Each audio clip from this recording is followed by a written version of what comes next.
Ever heard of the infamous Ms. Belle Pum and her notorious recipe that made the Howve household vomit for a week? Now, if you haven't, let me tell you, it's a tale worth telling. Imagine this. Ms. Belle Pum, a woman of style and wit, known far and wide for her culinary creations. One of her most renowned recipes was for something as innocent as double chocolate flakes. Sounds delightful, doesn't it? But oh, how appearances can deceive. This recipe, as tantalising as it may sound, has a notorious history.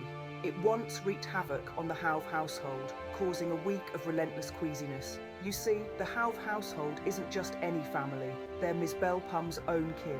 Her sister, Howve, a sweet round lady made of candy floss, and her 3 children, Pole, the male polar bear, Nuddles, the young golden bear, and Zoe, the middle child, who also happens to be made of candy floss and sports short yellow hair in pigtails. These unsuspecting victims fell prey to Ms. Belle Pum's double chocolate flakes, a story of sweet treats turning sour, of a family meal that went down in history, and of course our infamous Ms. Belle Pum at the heart of it all.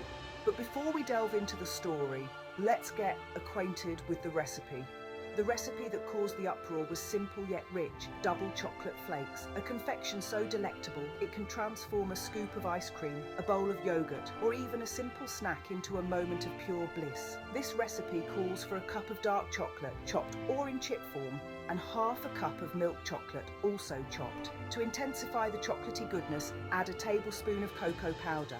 For a touch of gloss, you may use a teaspoon of vegetable oil or melted coconut oil, although this is purely optional. And lastly, a pinch of salt to bring out the depth of the chocolate flavour. The first step is to melt the chocolates. You can use a microwave, heating in 20 to 30-second intervals, stirring in between each interval until the chocolate is smooth. Alternatively, you can use a stovetop, placing the bowl of chocolate over a pot of simmering water and stirring until melted. Once your chocolate is melted, whisk in the cocoa powder and oil until fully combined, then add that pinch of salt. Now, the fun part. Spread the chocolate mixture on a parchment-lined baking sheet, as thin as you can get it. The thinner the layer, the crispier your flakes will be.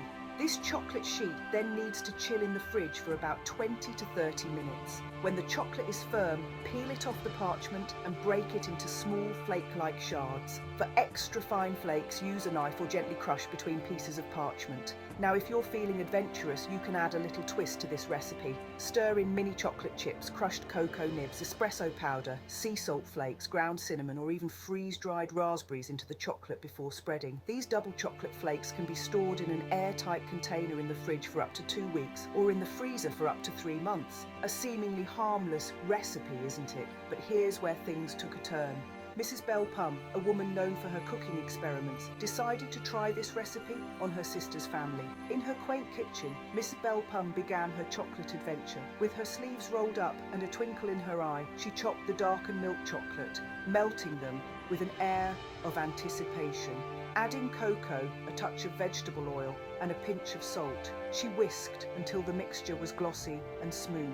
With the chocolate concoction ready, she lined a baking sheet with parchment paper and poured the mixture on top. She spread it paper thin, ensuring each corner was filled. Into the fridge it went, where it chilled for half an hour, solidifying into a chocolate canvas. Once firm, Miss Belle Pum broke the chocolate into flake-like shards, her hands deftly working to create the perfect snack.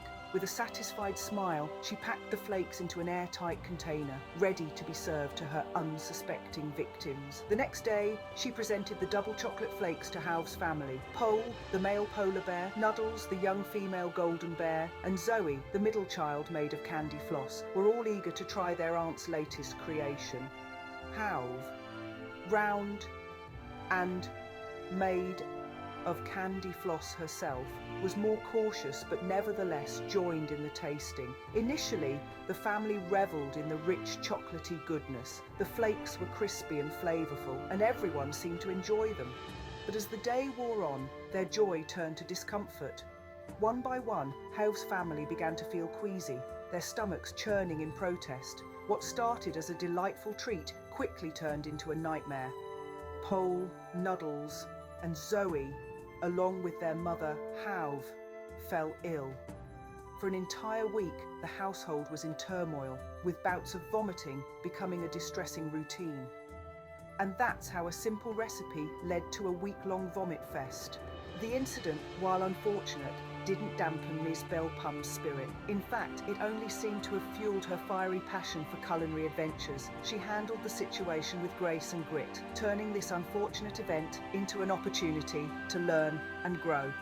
In the wake of the incident, Ms. Belpum's interaction with her family was nothing short of heartwarming. She took care of her sister Howve and her children, Pole, Nuddles and Zoe, with an extra pinch of love and care.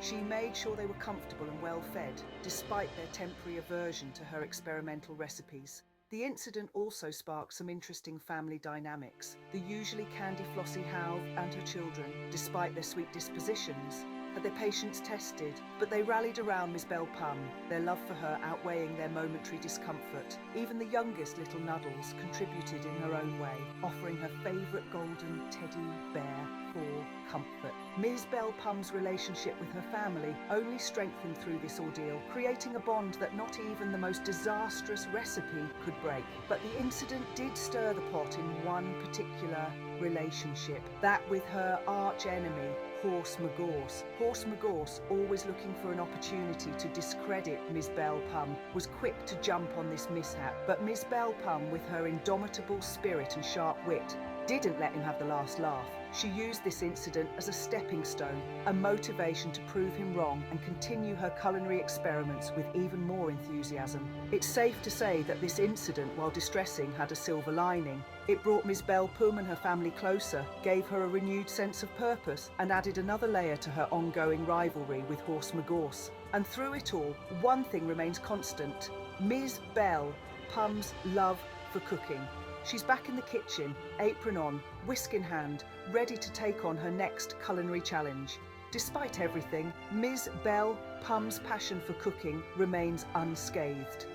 While the incident was a disaster, there were some key takeaways. We've travelled a long road together today, from the quirky and colourful world of Miss Belpum to the delightful crunch of homemade double chocolate flakes. We've seen laughter, disaster and the unexpected turns that life can throw at us. But in every story, there's a lesson to be learned, and in this case, there are a few. Firstly, the importance of knowing food allergies cannot be overstated. It's not just about avoiding discomfort or a bad reaction. It's about ensuring the safety and well-being of everyone around the dinner table. It's easy to dismiss allergies as a minor inconvenience, but as we've seen with Howve's household, they can have severe consequences. So, before you whip up your next batch of double chocolate flakes, take a moment to check in with your guests about any food allergies. It's a small step that can make a big difference. Then there's the matter of taste preferences. Now, Ms. Belpum's double chocolate flakes are a delight, crispy, rich and oh so chocolatey. But as we all know, taste is a deeply personal thing. What's a tantalising treat for one person might be a gastronomic nightmare for another. So, when experimenting with new recipes, it's always a good idea to keep your audience in mind. If you're cooking for kids, maybe go easy on the dark chocolate. If you're serving up to a crowd of health nuts, maybe skip the extra gloss of oil. Remember, the best food is the food that brings people together, not the one that sends them running for the hills. Finally, there's caution. Now, I'm all for culinary adventures and trying new things. But, as we've seen with the unfortunate incident at Howve's household, a little caution can go a long way. When trying a new recipe, take it slow. Start with a small batch, taste as you go, and don't be afraid to make adjustments. Cooking is an art, not a science, and every artist needs a bit of wiggle room. So, the next time you try a new recipe, remember the story of Ms. Belpum and her double chocolate flakes. Remember the laughter, the disaster, and the lessons learned. And most importantly, remember that food is about more than just taste. It's about connection, care and community. It's about gathering around a table, sharing a meal and creating memories that last a lifetime. So go forth, cook with love, and above all else, enjoy the journey. And finally, some peaceful stories. Discuss how Ms. Belpum, some days she is seen getting people to contribute to the cup and others to consume. One day, she asked an old man to consume it. He immediately vomited back into the cup. She went round to all the neighbours and gave them a go. They all contributed to the cup. Floods of vomit filled the streets and a cry of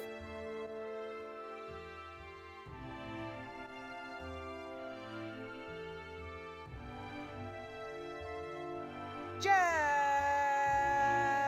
And oi oi oi oi. Be descriptive in vomiting. Miss Belle Pomme was in charge of a Friday dinner party in the dark. The theme of the night was paper cups and gifts you can give in them, including brown ones. At the party, a calamity occurred when she served 2 men vomit instead of stew from her cup. At that moment, the heavens above warned that the cup had devastating consequences and made people cry. Wow! Wow!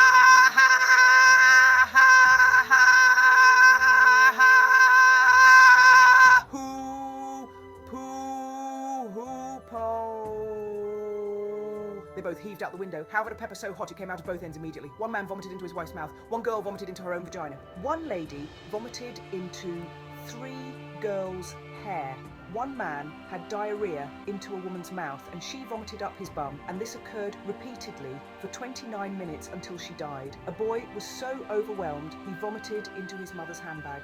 Then Horse McGorse ate a bit of explosive diarrhea powder and propelled himself to Beaumont Hospital with diarrhea, but Miss Belle Pomme danced with glee as her cup had worked. Yes, her cup was the culprit, Miss Belle Pomme and the library. She closed off the other floors and left all her friends and 96 other people, including Horse McGorse, no time to worry about him, with 600 gallons of water to drink each. But she forgot that the toilets on this particular floor were closed. The people needed to pee desperately and begged and pleaded with the door, which was locked, to each loo. Their tears could be heard from inside their bums.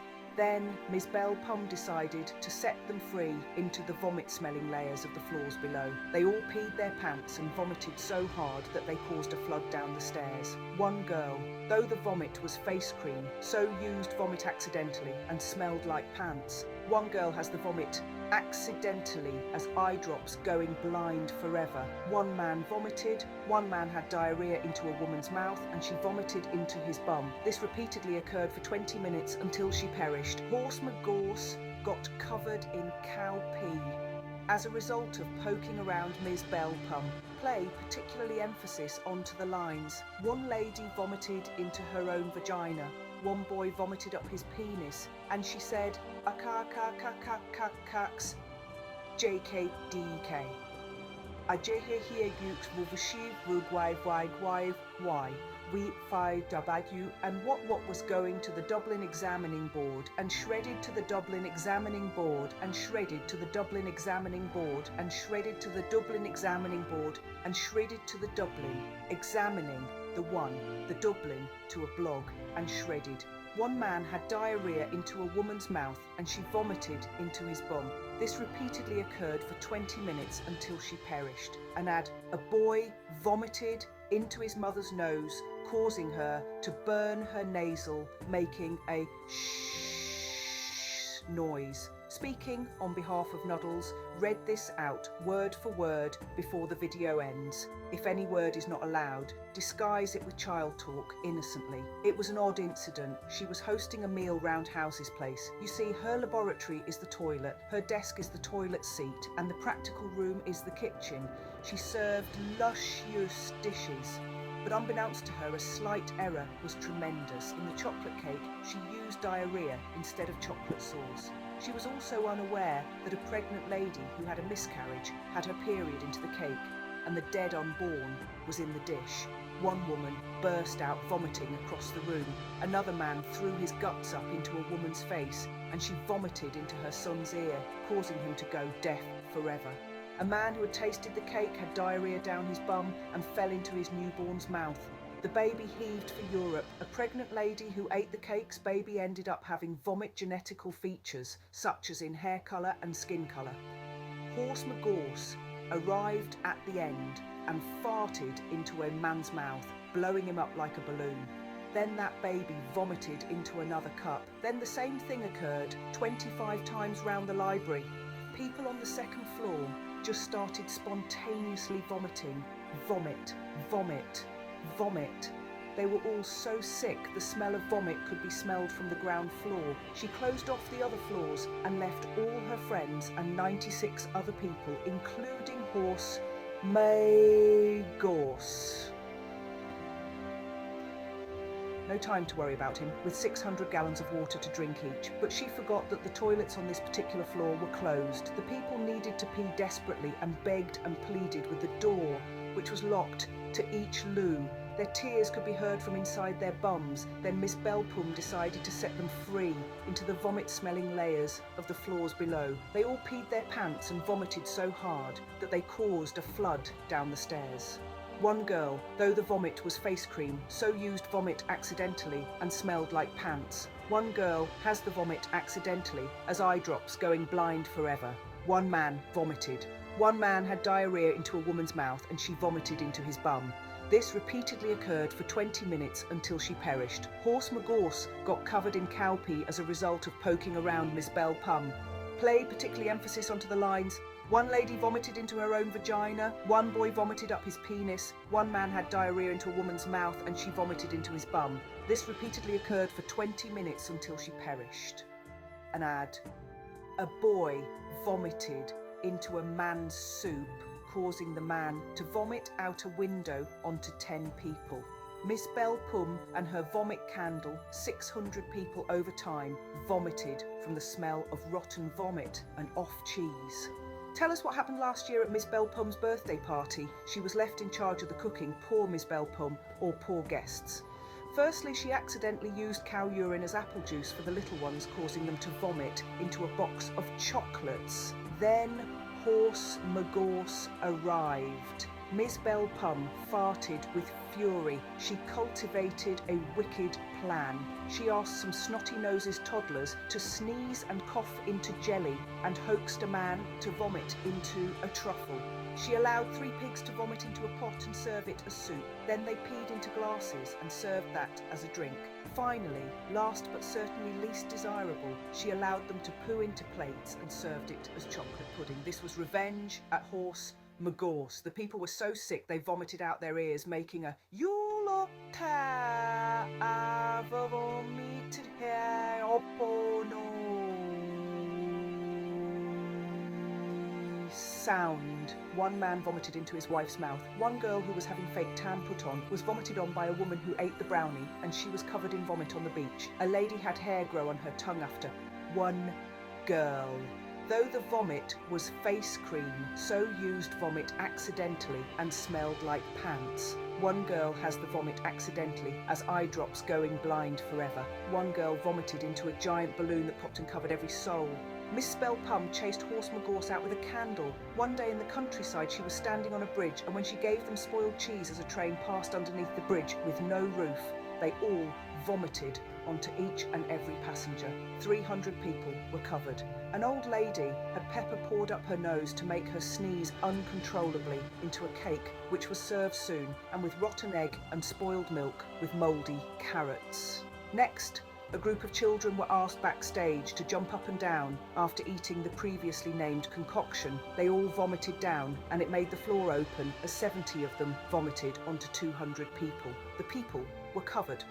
One man vomited into his wife's bumhole and her vagina. Another poor boy vomited into his sister's pants. But worst of all, a male man ate a pepper so hot that he needed water desperately.